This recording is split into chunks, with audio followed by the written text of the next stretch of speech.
Students, आइए आज हम पढ़ेंगे क्लास 7th हिंदी बसंत भाग 2 का पहला चैप्टर हम पंछी उन्मुक्त गगन के, जिसके रचयिता शिवमंगल सिंह सुमन जी हैं।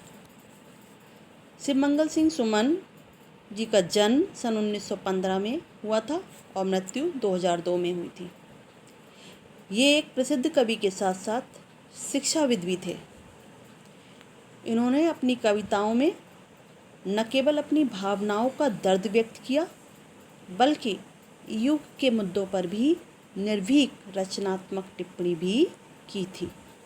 तो शुरू करते हैं हम पंछी उन्मुक्त गगन के।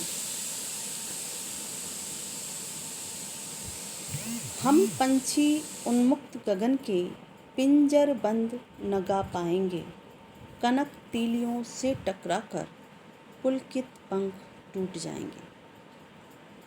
यहाँ पर कवि ने प्रस्तुत पंक्तियों में आज़ादी की महत्ता को प्रस्तुत किया है कि किस प्रकार आज़ादी हर व्यक्ति के लिए, हर प्राणी के लिए महत्वपूर्ण होती है। आज़ादी सिर्फ मनुष्यों को ही प्राप्त अच्छी नहीं लगती, बल्कि जीव जंतुओं को भी आज़ादी बहुत अच्छी लगती है।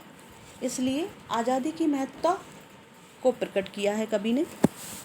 और जैसा कि अभी हम सब जानते हैं कि इस समय लॉकडाउन के द्वारा हम लोग भी अपने घरों में बंद हैं, तो एक तरीके से आज हम महसूस कर सकते हैं कि पंछियों को उनकी आज़ादी जब छिन जाती है पंछियों से, तो उनको कैसा महसूस होता होगा।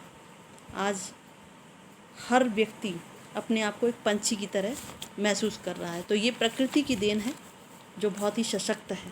तो आज हम इसके जीते जागते उदाहरण भी बन रहे हैं और बहुत अच्छा है, आप सीखें इससे।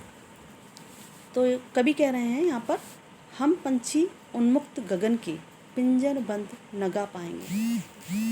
कि पक्षी क्या कहते हैं, पक्षियों कह रहे हैं कि हम तो पंछी हैं। हम कैसे पंछी हैं? उन्मुक्त। उन्मुक्त माने होता है स्वतंत्र, आज़ाद, स्वच्छंद गगन के। हम गगन माने इस आकाश के, इस आकाश में उड़ने वाले हम स्वतंत्र आकाश में, स्वच्छंद आकाश में उड़ने वाले पंछी हैं। पिंजड़े में अगर हमें बंद कर दोगे हे मनुष्य, तो हम गा नहीं पाएंगे, अर्थात चहचहा नहीं पाएंगे, हमारी आवाज़ निकलना बंद हो जाएगी। कनक तीलियों से टकराकर पुलकित पंख टूट जाएंगे। कनक माने होता है सोना, तीलियों अर्थात सलाखें, जो जिस सोने के पिंजड़े में तुमने हमें कैद किया है। पक्षी कह रहे हैं, कवि ने पक्षियों की भाषा को अपने शब्दों के माध्यम से उकेरा है। उन्होंने कहा है कि पक्षी कह रहे हैं कि हमें इस सोने के पिंजड़े में बंद कर दोगे, तो इन पिंजड़ों की जो सोने की जो सलाखें हैं, उससे हम उड़ना चाहेंगे तो टकराएंगे, और टकरा कर हमारे जो पुलकित अर्थात रोमांचित सुंदर पंख टूट जाएंगे। भावार्थ ये है कि कवि यहाँ कहना चाहता है कि पक्षियों को आज़ादी, स्वतंत्रता प्रिय है। उनको आप अपनी इच्छा अनुसार भले ही कितनी सुविधाओं में रखें, भले ही सोने का पिंजड़ा बना कर देते, लेकिन वो उन्हें अच्छा नहीं लगता। उनके पुलकित पंख अर्थात उनके पंख बहुत सुंदर हैं। जब वो उड़ते हैं तो वो अच्छे लगते हैं, रोमांचित होते हैं। वो पक्षी अपनी व्यथा कहना चाहता है मनुष्यों से, क्योंकि मनुष्य एक सर्वशक्तिशाली प्राणी है जो पक्षियों को अपनी खुशियों के लिए, अपनी सुख के लिए, अपनी भावनाओं को अच्छे से रोमांचित करने के लिए उनको अपने पिंजड़े में बंद करना चाहता है। लेकिन अपने लिए तुम किसी की आज़ादी छीन रहे हो, ये कभी कहना चाहता है, ये अच्छी बात नहीं है। हम बहता जल पीने वाले, मर जाएंगे भूखे प्यासे, कहीं भली है कटुक निबोरी, कनक कटोरी की मैदा से। पक्षी कह रहे हैं, प्रस्तुत पंक्तियों में पक्षी कह रहे हैं कि हम वो पक्षी हैं जो स्वतंत्र होकर उड़ना चाहते हैं, और जहाँ बहता हुआ जल मिलता है, झरनों में, नदियों में, हम उनको पीना चाहते हैं, हम उसे आज़ादी से जीना चाहते हैं। मर जाएंगे भूखे प्यासे, अगर हमें वो जल नहीं मिलेगा तो हमें भले ही जल दो, लेकिन हम वो जल पीना पसंद नहीं करेंगे।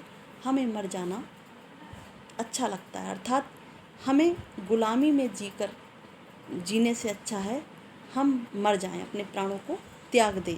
ऐसे पक्षियों की व्यथा है, दर्द है, जिसे कवि ने व्यक्त किया है। कहीं भली है कटुक निबोरी, कनक कटोरी की मैदा से। देखिए यहाँ पर पक्षी ने कहा है कि तुम जो मेरे लिए सोने की कटोरी में मैदा रखते हो, मैदा की यहाँ उपमा इसलिए दी गई, उदाहरण इसलिए दिया गया है क्योंकि मैदा आटे से भी अधिक अच्छा माना जाता है।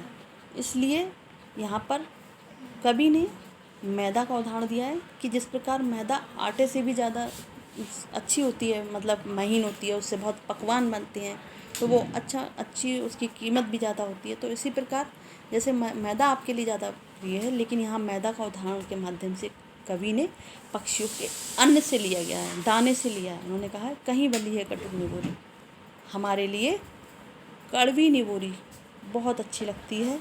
जो नीम के वृक्ष पर निबोरी का जो फल होता है, वो जो कड़वा कड़वा होता है, वो हमें बहुत अच्छा लगता है, बहुत मीठा लगता है। यानी कहने का माध्यम ये है कि पक्षियों को प्राकृतिक फल ज़्यादा प्रिय हैं बजाय उन्हें पिंजड़े में दिए हुए जाने वाले दाने से।